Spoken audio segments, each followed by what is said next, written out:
Everybody. Welcome to today's episode of the Course Building Secrets podcast. I am thrilled you are here. Hey, in this episode, I want to talk about all things gamification. So if you have seen or if you haven't seen, I'm doing a Gamify My Course Camp challenge coming up in August. And I want to talk about why am I talking about gamification? Everyone's like, whoa, wait a minute, you help us scale online course businesses. Why would you be talking about gamification? And I want to talk a little bit about it today because it's such an important concept. And gamification, if you're not aware of what it is yet, it's really just about the act of adding game-like elements to your program, your course, even your marketing and your advertising.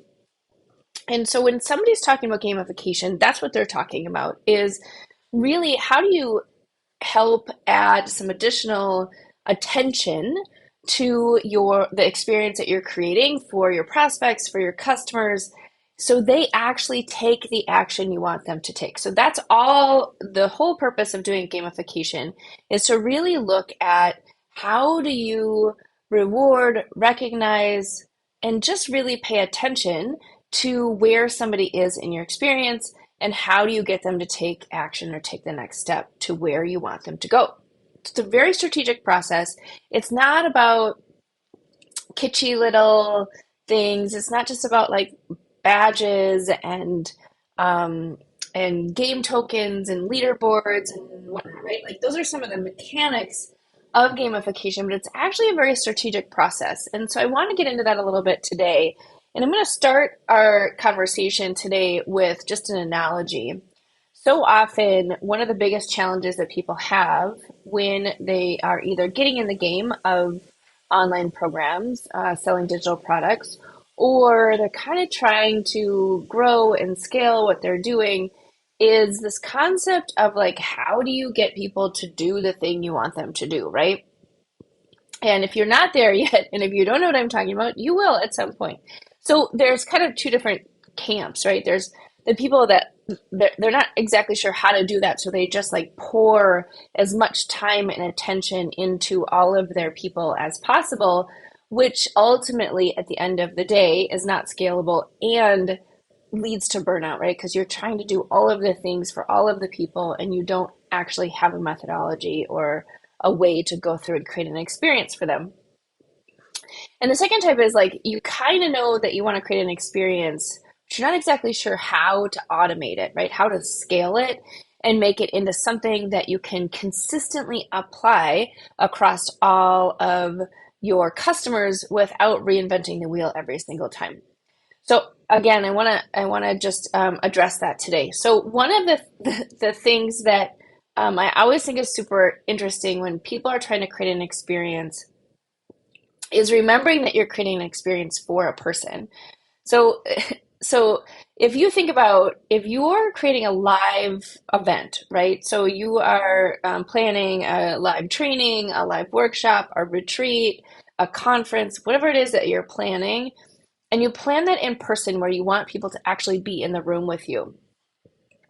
You don't just decide on a date and then just assume people are going to show up. And then when they show up, you're just going to start talking at them, right?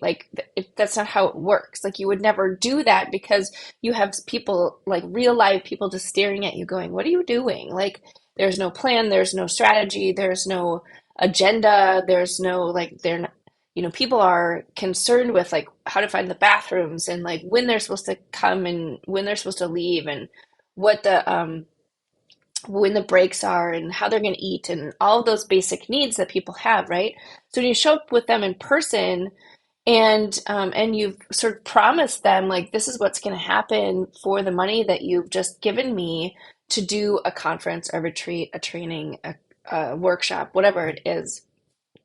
They have an expectation and you have an expectation, right?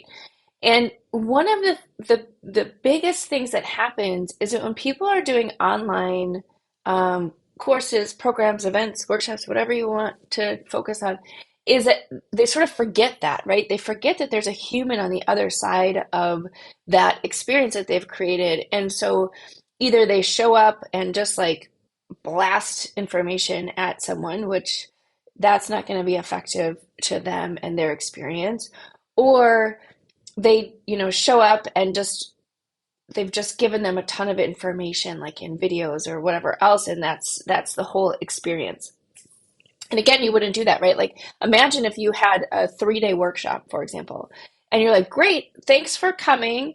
I really enjoy that you're all in the room with me today. Now I'm going to go ahead and just turn on this video for you to watch for 3 days. And, I hope you enjoy it. I'm going to head out and go do something else. And, I'm just going to put you in front of this video and, just sit here for 3 days and have fun, right? Like, you wouldn't do that, right? And you certainly wouldn't you wouldn't even consider doing that, right? But that's what we do in an online environment because we're not thinking about that end user. So it's super important to create an experience. And the easiest way to create an experience is to think about how people are going through your program, how they're going through your workshop, whatever it is that you're having them do, and think about it in 3 different parts. What is it that they need at the beginning to get acclimated, to get onboarded, right? If you're doing a live session, typically this is where you're talking about logistics, right? Like, you can show up at this time, your breaks are going to be at this time, here are the bathrooms, here are the exits, right? Like, all of the things. And then someone's like, okay, great, I have my basic needs met. Now I can sit back and enjoy the session that's coming up, right? So that's the very first thing is like, how do you need to onboard your people? What does that look like? How do you set expectations? How do you show them how the whole thing is going to go, right? One of my favorite and sort of frequent issues that most of my customers have when they come to us is they just assume that someone is going to be able to figure out how to navigate through their program, or someone's just going to like show up on their Zoom call and know how to find everything without telling them, right? So the very first thing that you should be thinking of is, how do I, set expectations? How do I teach people how to get through my program so they can be successful? That's in 2 different ways. One could be a success path, right? Like, here are all the steps. And then here's, the end point, right? Like, this is what you can expect as the transformation or the result, and give them a clear big picture path.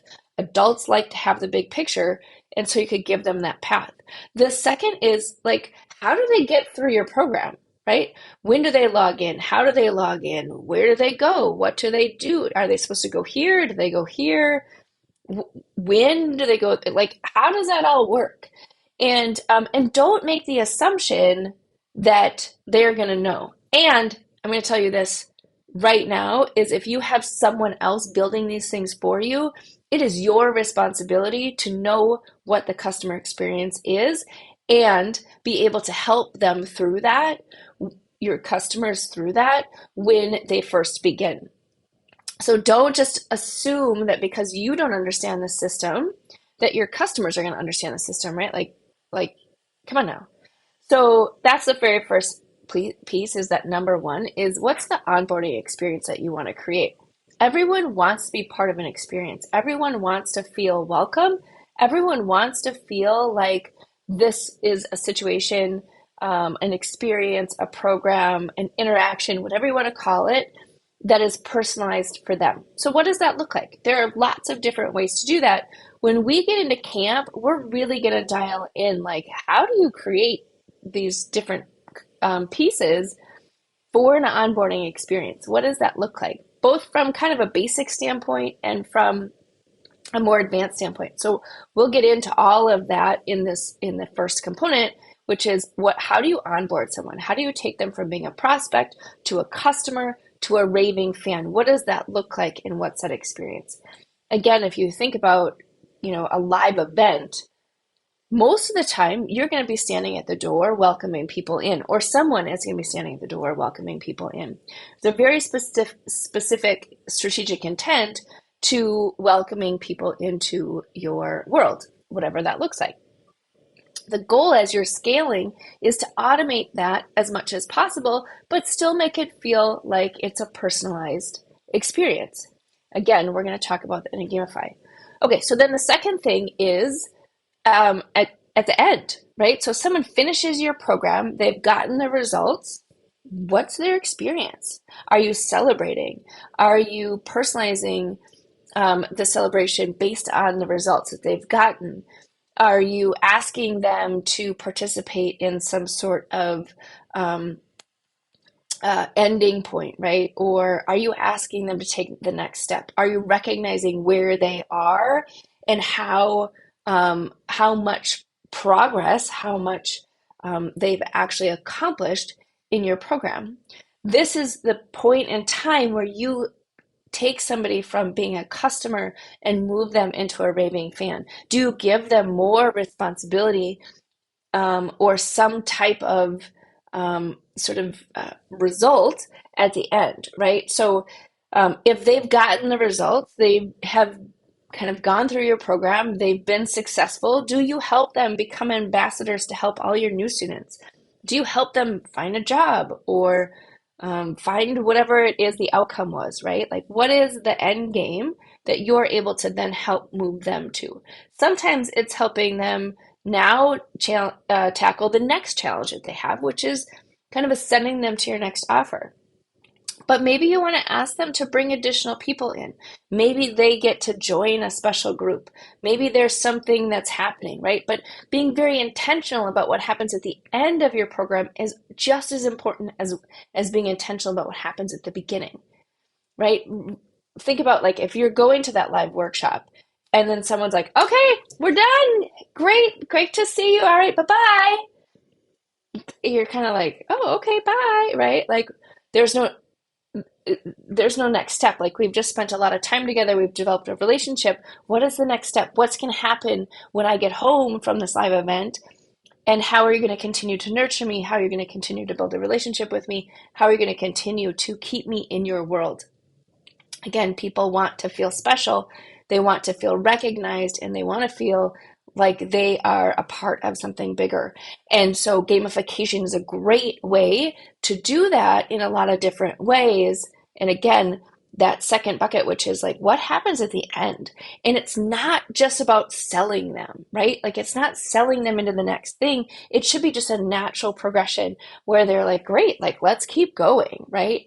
It should always be um, a celebration point and then a next step that incorporates them into a greater responsibility, a greater piece of momentum, whatever it is for them as they go through that. Okay, and then the third thing is sort of this we call it control the dip, but it's this the time in between, right? So people start out, they're super excited. People at the end are super excited because they've gotten results, but there's a whole lot of time in the middle here where it's literally not just you standing up and throwing information on a video and giving them an opportunity to listen to you at nauseum for however long you want to teach about information, right? That's not what it's about. Again, consider if they are in the room with you, what are they going to want to experience? What are they going to want to do? So one of the best ways to think through this,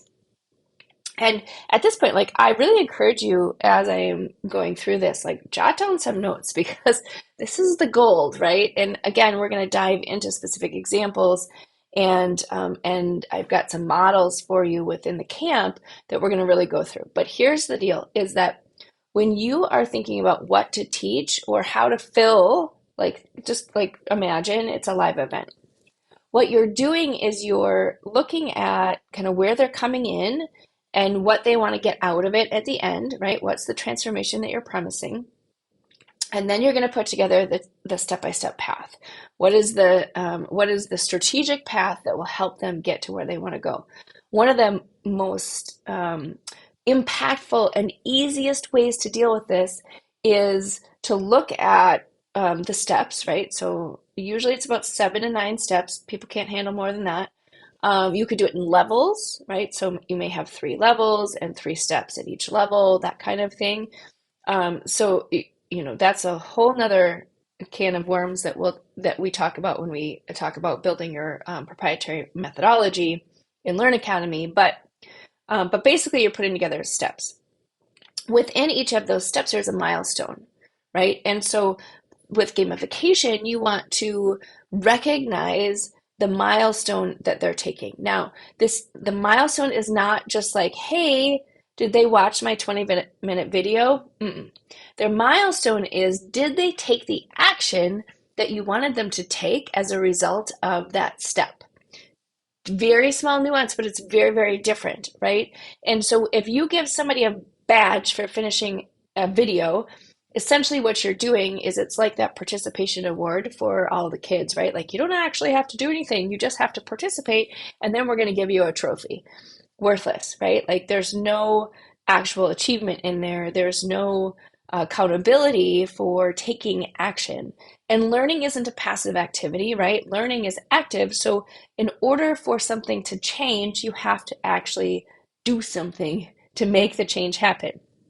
Okay, so when you're thinking about gamification and you're thinking about badges or some sort of recognition, it doesn't have to be a badge. It's just like that's kind of a gamification thing. But I encourage people to think about badges in lots of different ways. It could be acknowledgement. It could be a gift card. It could be a million things, right?